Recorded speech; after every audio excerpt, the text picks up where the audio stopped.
Hello Dragon Wisps, welcome to today's video. I'm Joseph, also known as the Dragon Whisperer. Today I'm going to be doing Chapter 9 of Twilight. It's been a super popular series of videos on the channel, and I know there seems to be a great deal of excitement when a new chapter goes up, so yeah, I figured I'd keep going with that for now. I've got a couple of other videos lined up to be recorded while I've got a little bit of time to do so, so there's that.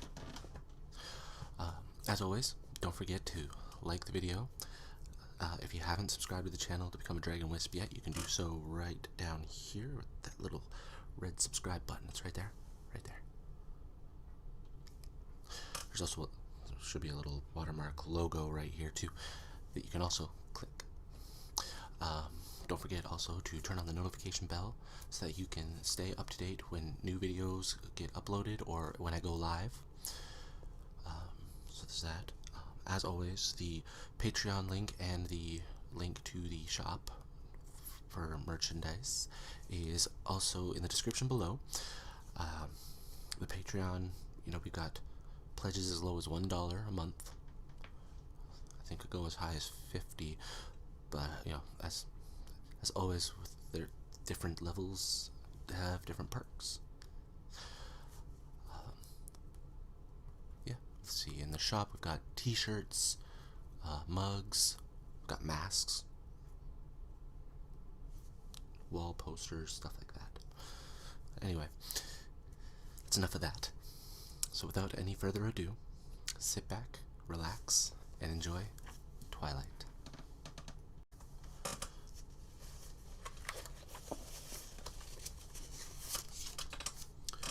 Chapter 9, Theory. Can I ask just one more? I pleaded, as Edward accelerated much too quickly down the quiet street. He didn't seem to be paying any attention to the road. He sighed. One, he agreed, his lips pressed together in a cautious line.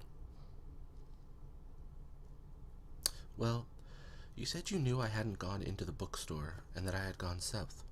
I was just wondering how you knew that. He looked away, deliberating. I thought we were past all the evasiveness, I grumbled. He almost smiled. Fine, then. I followed your scent. He looked at the road, giving me time to compose my face.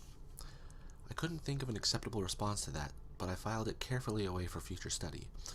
I tried to refocus. I wasn't ready to let him be finished, now that he was finally explaining things. And then you didn't answer one of my first questions, I stalled. He looked at me with disapproval. Which one? How does it work? The mind-reading thing. Can you read anybody's mind? How do you do it? Can the rest of your family? I felt silly asking for clarification on make-believe. There's more than one, he pointed out.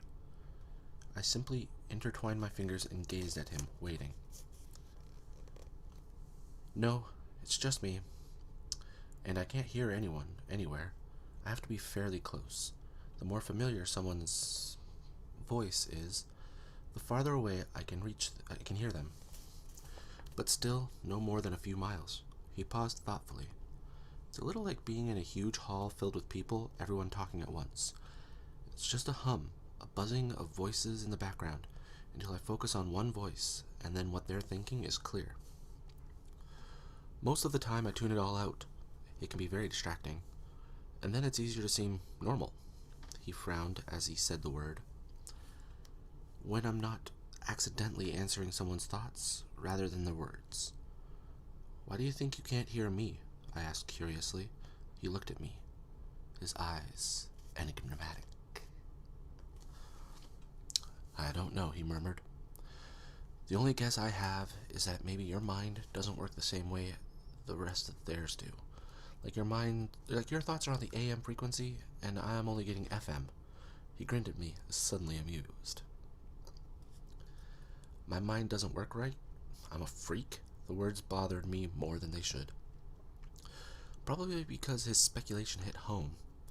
I'd always suspected as much, and it embarrassed me to have it confirmed. I hear voices in my mind, and you're worried that you're the freak? He laughed. Don't worry, it's just a theory. His face tightened. Which brings us back to you. I sighed. How to begin? Aren't we past all the evasions now? He reminded me softly. I looked away from his face for the first time, trying to find words. I happened to notice the speedometer. Holy crow! I shouted. Slow down!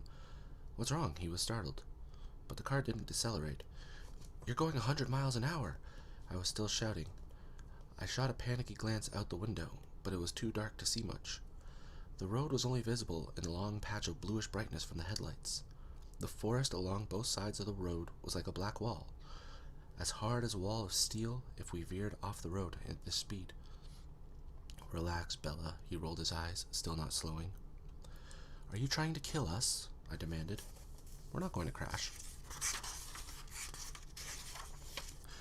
I tried to modulate my voice. Why are you in such a hurry? I always drive like this. He turned to smile crookedly at me. Keep your eyes on the road.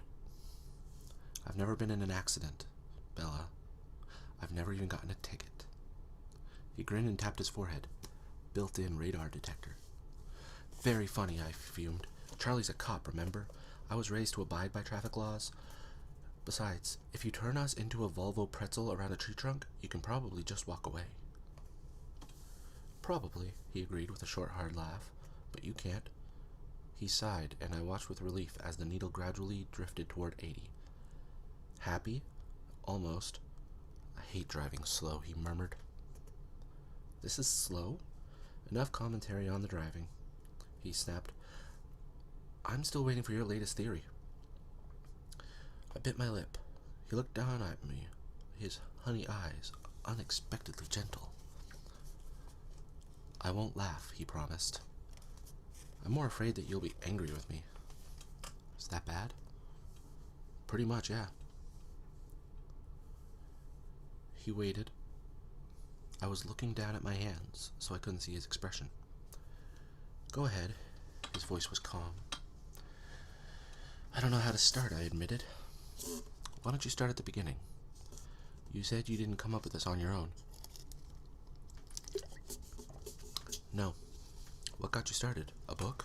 A movie? He probed. No, it was, Saturday, at the beach.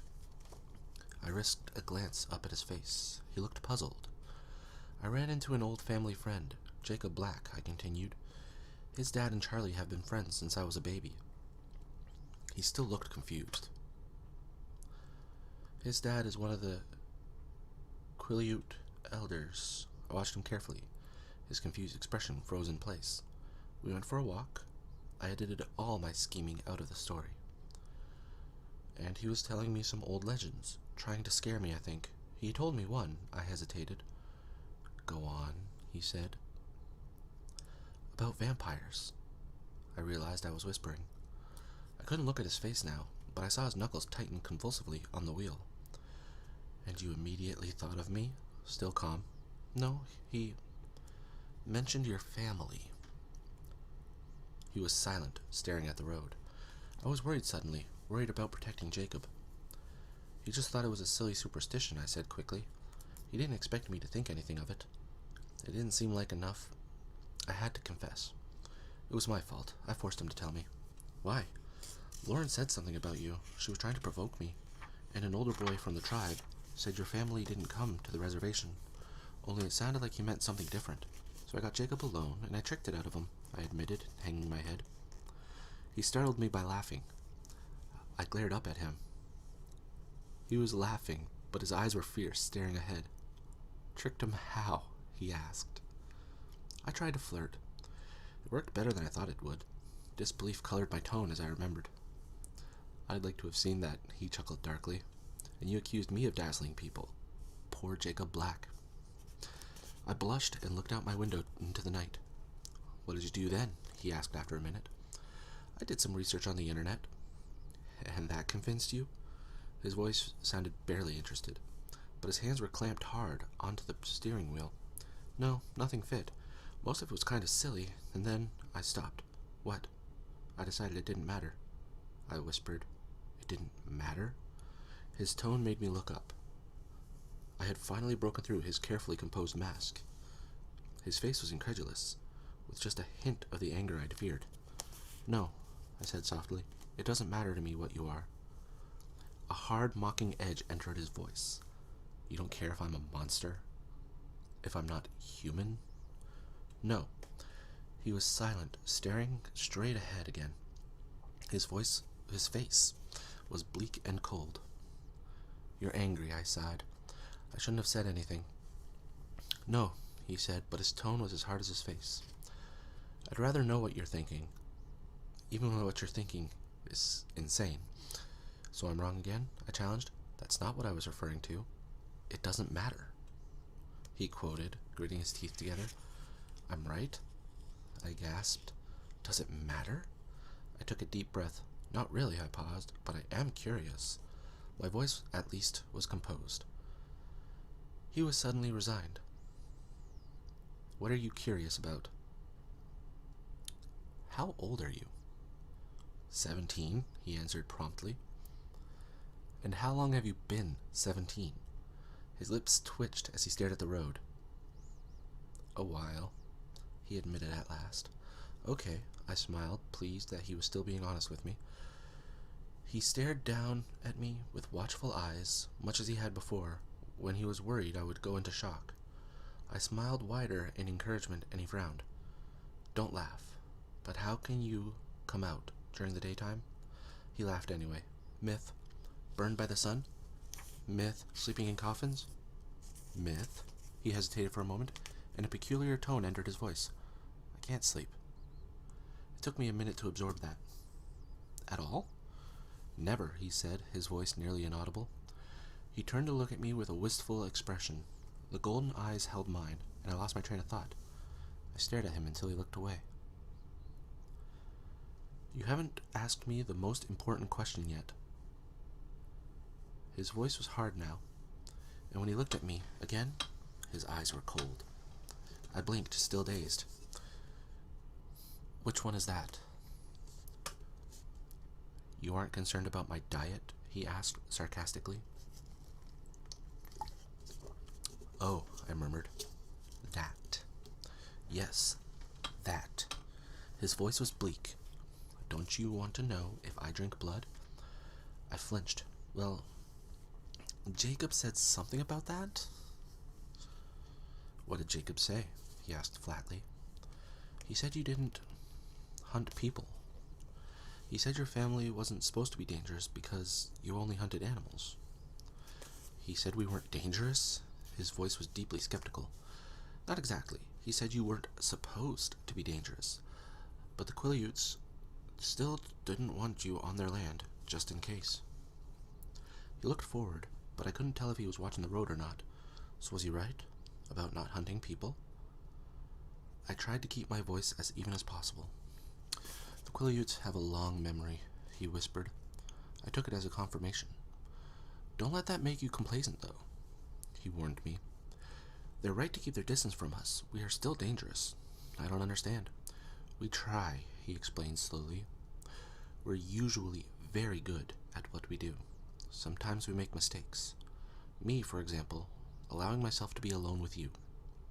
This is a mistake. I heard the sadness in my voice, but I didn't know if he could as well. A very dangerous one. We were both silent then. I watched the headlights twist with the curves of the road. They moved too fast. It didn't look real. It looked like a video game.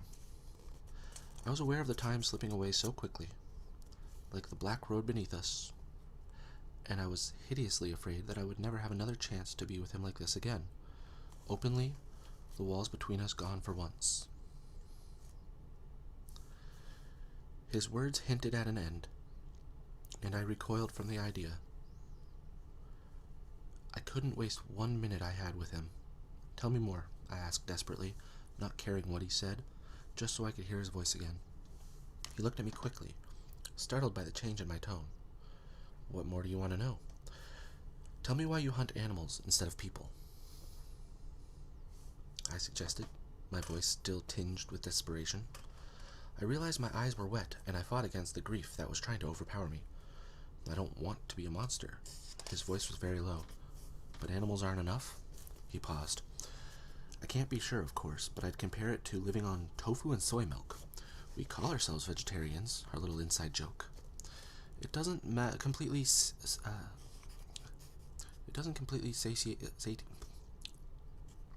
Sorry, I'm on a bit of a. It doesn't completely satiate the hunger, or rather thirst. But it keeps us strong enough to resist, most of the time. His voice turned ominous. Why am I doing this? His voice turned ominous. Sometimes it's more difficult than others. Is it very difficult for you now? I asked. He sighed. Yes. But you're not hungry now, I said confidently, stating, not asking. Why do you think that? Your eyes. I told you I had a theory. I've noticed that people, men in particular, are crabbier when they're hungry. He chuckled. You are observant, aren't you? I didn't answer. I just listened to the sound of his laugh, committing it to memory. Were you hunting this weekend with Emmett? I asked, when it was quiet again. Yes, he paused for a second, as if deciding whether or not to say something. I didn't want to leave, but it was necessary. It's a bit easier to be around you when I'm not thirsty. Why didn't you want to leave? It makes me anxious to be away from you. His eyes were gentle but intense, and they seemed to be making my bones turn soft. I wasn't joking when I asked you to try not to fall in the ocean or get run over last Thursday. I was distracted all weekend, worrying about you. And after what happened tonight, I'm surprised that you did make it through a whole weekend unscathed. He shook his head and then seemed to remember something. Well, not totally unscathed. What? Your hands, he reminded me. I looked down at my palms, at the almost healed scrapes across the heels of my hands. His eyes missed nothing. I fell, I sighed. That's what I thought. His eyes curved up at the corners.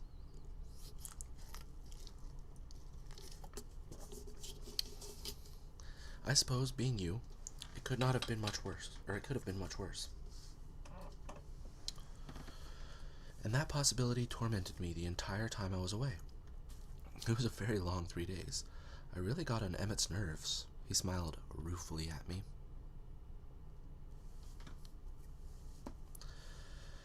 3 days? Didn't you just get back today? No, we got back Sunday.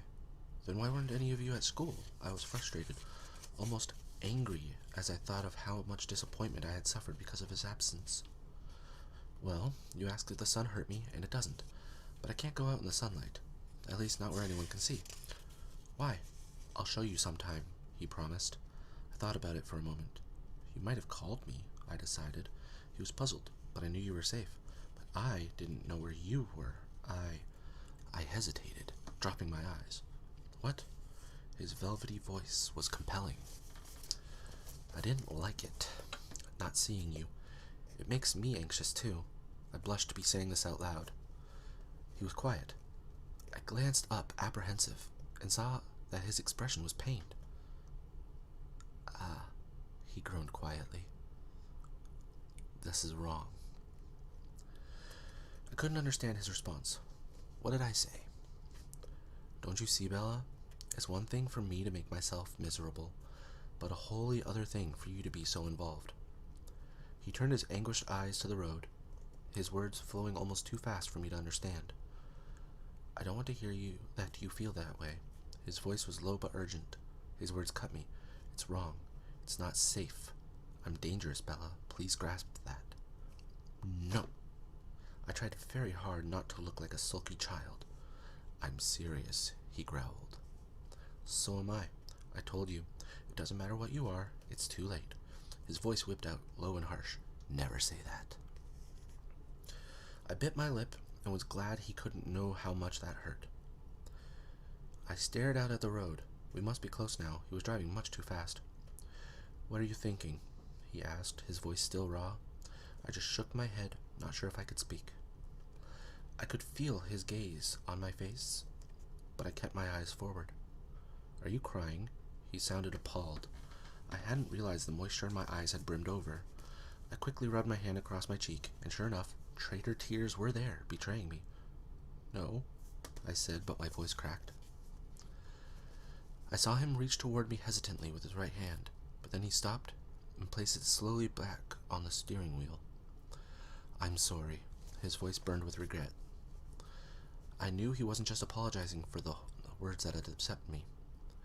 The darkness slipped by us in silence. Tell me something, he asked after another minute, and I could hear him struggle to use a lighter tone. Yes? What were you thinking tonight, just before I came around the corner? I couldn't understand your expression, but you didn't look scared. You looked like you were concentrating very hard on something. I was trying to remember how to incapacitate an attacker. Self-defense. I was going to smash his nose into his brain. I thought of the dark-haired man with a surge of hate.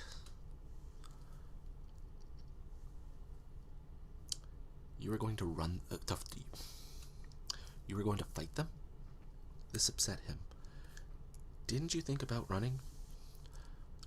I fall down a lot when I run, I admitted. What about screaming for help? I was getting to that part. He shook his head. You were right. I'm definitely fighting fate, trying to keep you alive. I sighed. We were slowing, passing into the boundaries of Forks. It had taken less than 20 minutes. Will I see you tomorrow? I demanded. Yes. I have a paper due too, he smiled. I'll save you a seat at lunch. It was silly after everything we'd been through tonight. How that little promise sent flutters through my stomach and made me unable to speak. We were in front of Charlie's house. The lights were on, my truck in its place, everything utterly normal. It was like waking from a dream. He stopped the car, but I didn't move. Do you promise to be there tomorrow? I promise. I considered that for a moment, then nodded. I pulled his jacket off, taking one last whiff. You can keep it. You don't have a jacket for tomorrow, he reminded me. I handed it back to him. I don't want to have to explain that to Charlie. Oh, right, he grinned. I hesitated, my hand on the door handle, trying to prolong the moment. Bella? He asked in a different tone, serious but hesitant. Yes? I turned back to him too eagerly. Will you promise me something? Yes, I said, and instantly regretted my unconditional agreement. What if he asked me to stay away from him? I couldn't keep that promise. Don't go into the woods alone. I stared at him in blank confusion. Why? He frowned, and his eyes were tight as he stared past me out the window. I'm not the most dangerous thing. I'm not always the most dangerous thing out there. Let's leave it at that. I shuddered slightly at the sudden bleakness in his voice, but I was relieved. This at least was an easy promise to honor. Whatever you say. I'll see you tomorrow, he sighed, and I knew he wanted me to leave now. Tomorrow, then. I opened the door unwillingly. Bella? I turned and he was leaning towards me. His pale, glorious face, just inches from mine. My heart stopped beating. Sleep well, he said. His breath blew in my face, stunning me. It was the same exquisite scent that clung to his jacket, but in a more concentrated form. I blinked, thoroughly dazed. He leaned away. I was unable to move until my brain had somewhat unscrambled itself. Then I stepped out of the car awkwardly, having to use the frame for support. I thought I heard him chuckle, but the sound was too quiet for me to be certain. He waited till I had stumbled to the front door, and then I heard his engine quietly rev. I turned to watch the silver car disappear around the corner. I realized it was very cold. I reached for the key mechanically, unlocked the door, and stepped inside. Charlie called from the living room. Bella? Yeah, Dad, it's me. I walked in to see him. He was watching a baseball game. You're home early. Herm? You're home early. Am I? I was surprised. It's not even 8 yet, he told me. Did you girls have fun? Yeah, it was lots of fun. My head was spinning as I tried to remember all the way back to the girls' night out I had planned. They both found dresses. Are you alright? I'm just tired. I did a lot of walking. Well, maybe you should go lie down. He sounded concerned. I wondered what my face looked like. I'm just going to call Jessica first. Weren't you just with her? He asked, surprised. Yes, but I left my jacket in her car. I want to make sure she brings it tomorrow. Well, I'll give her a chance to get home first. Right, I agreed. I went to the kitchen and fell exhausted into a chair. I was really feeling dizzy now. I wondered if I was going to go into shock after all. Get a grip, I told myself. The phone rang suddenly, startling me. I yanked it off the hook. Hello? I asked breathlessly. Bella? Hey, Jess, I was just going to call you. You made it home? Her voice was relieved and surprised. Yeah, I left my jacket in your car. Could you bring it to me tomorrow? Sure, but tell me what happened, she demanded. Tomorrow. In Trig, okay? She caught on quickly. Oh, is your dad there? Yeah, that's right. Okay, I'll talk to you tomorrow then. Bye. I could hear the impatience in her voice. Impatience in her voice. Bye, Jess. I walked up the stairs slowly, a heavy stupor clouding my mind. I went through the motions of getting ready for bed without paying any attention to what I was doing. It wasn't until I was in the shower, the water too hot burning my skin, that I realized I was freezing. I shuddered violently for several minutes before the steaming spray could finally relax my rigid muscles. Then I stood in the shower, too tired to move, until the hot water began to run out.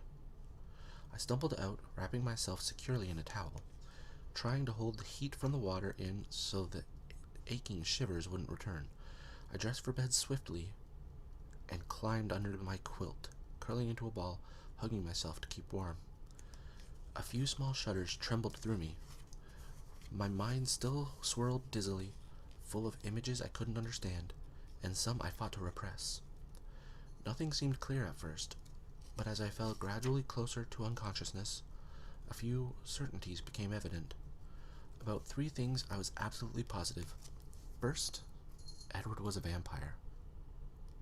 Second, there was a part of him, and I didn't know how potent that part might be, that thirsted for blood. And third, I was unconditionally and irrevocably in love with him.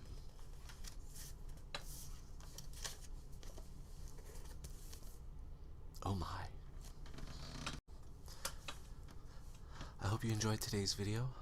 Chapter 9 of Twilight seemed to be a lot more, just exchanging of words, a lot less action, but it was still intriguing. Like I had mentioned before, this is the first time I've read through the book, so the fact that the revelation of Edward's true form is so different from the movie kind of caught me off guard there. To be fair, it's much more visually dynamic to have him reveal to her in a forest of who and what he is. So, obviously, beef it up for the movie, right? Anyway, so, yeah. I'm not sure when I'm going to do chapter 10, but it's probably going to be soon. I have a goal to finish this book by the end of the year, so I've got a couple months to do so, hopefully. Even if I don't upload them all this year, at least it'll have been finished. We got the new Twilight book too, or the what was it? Something to do with the sun or the moon. I don't know, but it's the story from Edward's point of view. I might feel a little less awkward reading that version, but then I might feel even more awkward. I don't know. Edward's kind of conflicted in his own mind. Anyway, so yeah. Again, hope you enjoyed the video. Don't forget to like and subscribe, and feel free to comment below other things you would like to see on the channel. Like I said, I've got a couple of other videos I'm planning to record today. They're not going to upload at the same time, obviously, but it's still going to be pretty good, because I kind of got forced to take time off from work, so I have a bit of free time. They told me I was working too hard and I needed to recharge. Anyway, so again, thank you for joining me. Hope you enjoyed it. Right about now, you should be getting a subscribe button up here if you haven't done so, at the one down in this corner. Over here is going to be, for now, it'll just be one of the chapters of Twilight, but once the new video is uploaded, it'll be the next chapter. Down here we've got a video recommended for you by YouTube, and over here is a playlist of, you guessed it, Twilight. So again, thank you for joining me, and as always, have a peaceful day. Bye.